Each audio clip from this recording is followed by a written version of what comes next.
پاش سەردانێکی دوور و درێژ بۆ ئاسیا سەرۆک ترامپ ئێستا گەڕاوەتەوە واشنگتن کە وا دەڵێت سەردانەکە سوودی ڕاستەقینەی و بەرهەمهێناون. من زۆر شانازی پێوە دەکەم لە ڕووی ئاسایشی و سەلامەتی و لەشکریەوە هەروەها لە ڕووی بازرگانیەوە ئەوەی بەدەست هاتووە کە دەیبینن قەت باوەڕ ناکەی کە چەندان ساڵەوە پێش وا نەبووە. سەرۆک ترامپ ئێستا سەنجی هەوڵەکانی دەگۆڕێت بۆ سەر چاکسازیکردن لە باج کە تاقیکردنەوەیەکی سەرەکیە بۆ سەرۆک و هەروە هاوپەیمانە کۆماریەکانی لە کۆنگرێسدا لەو کاتەی دەڕوانە ئەوەی دەستکەوتەکی قانونی مەزن تۆمار بکەن بەر لە هەڵبژاردنەکانی 2 ساڵی کۆنگرێس کە لە ئەمریکا بە میدتێرم ناو دەبرێت. پۆل ڕاین دەڵێت ئێمە لەسەر بنەمای ئەنجامدانی ئەم چاکسازیەی باج بەشداریمان لە هەڵبژاردنەکانی ساڵی 2016 کرد.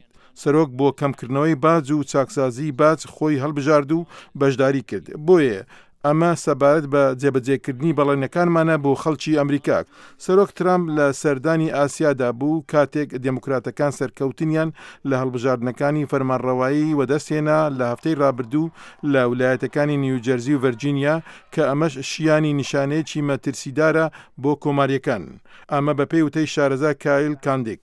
کایل کاندێک دەڵێت ڕاستیەکەی ئەوەیە کە سەرۆک ئەوەندە بۆتە مایەی دروستکردنی جەمسەرگەری و هێندە بێزراوە هەر بۆیە پەسەندی گشتی بۆ کارەکانی لەژێر لە ستا چلە.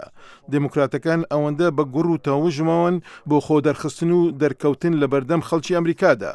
بەشدارێکی زۆر و بەهێزی دموکراتەکان بۆی هەیە یارمەتیان بدات کە لە ساڵی داهاتوو بۆ یەکەم جار لە وەتەی ساڵی 2006ەوە کۆنتڕۆلی ئەنجومەنی نوێنەرانی کۆنگرێس بگرنە دەستەوە. چاک شومەر دەڵێت دەکرێت جۆرە دیاردەیەک بەدی بکەیت کاتێک شاپۆڵێک خەریکە دەست پێ دەکات، بەڵام هیچ گرنگتیەک نییە کە ئەمە درێژە بچێشێت، بەڵام وێ دەچێت بەردەوام بێت و ئەو دیاردەیەکەوە لە ساڵ 2005 لە ئارادا بوو ئێستا جارێکی دیکە لە ئارادایەک. جان فۆرتیەر لە ناوەندی سیاسەتی هەردوو پارتیەکە دەڵێت پەسەندی گشتی بۆ کارەکانی ترامپ لە ڕووی مێژوویەوە هەر نزمە بۆ یەکەم ساڵی ماوەی سەرۆکایەتی. ئەمەش نیشانەیەکی هۆشداریە بۆ کۆماریەکان.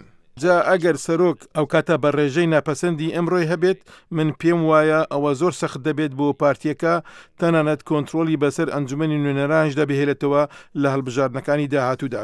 جیم کەیسلەر سەر بە بنیادی توێژینەوەی تێردوەی دەڵێت بەڵام دموکراتەکانی کەوا دژایەتی ترامپ دەکەن ڕەنگە بەس نەبێت بۆ سەرکەوتن.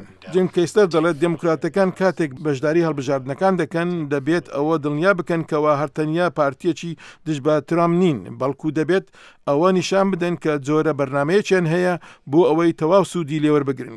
ئەنجامەکانی هەڵبژاردنەکە هەروەهاش ئومێدیان بە دموکراتەکان داوە بۆ سەرکەوتن بەسەر ترامپ ئەگەر بێت و لە ساڵی 2020 خۆی هەڵبژێرێتەوە، بەڵام کایل کاندێک دەڵێت بۆ دەربڕینی ئەو مەزەندەیە هێشتا زۆر زووە. من هیچ مەزەندەیەک دەرنابڕم کەوا سەرۆک کەسێکی پەکەوتوو بێت و خۆی بۆ هەڵبژاردنەکانی ساڵی 2020 ئامادە بکات، چونکە تۆ دەزانی ژمارەکانی یاخود پەسەندی گشتی لە ساڵی 2016 زۆر باش نەبوو، بەڵام هێشتاش توانی سەرکەوتن و دەست بهێنێت. ترامپ و کۆماریەکان ئێستا زیاتر فشار دەکەن و جەخت دەکەنەوە لەسەر چاکسازی لە باشدا کە باشیش هەستی پێدەکەن کەوا پاشە ڕۆژی کۆماریەکان یاخود ئامانجی کۆماریەکان بۆ هەڵبژاردنەکانی ساڵی داهاتوو ڕەنگە دیار نەبێت بە کام لادا دەکەوێت.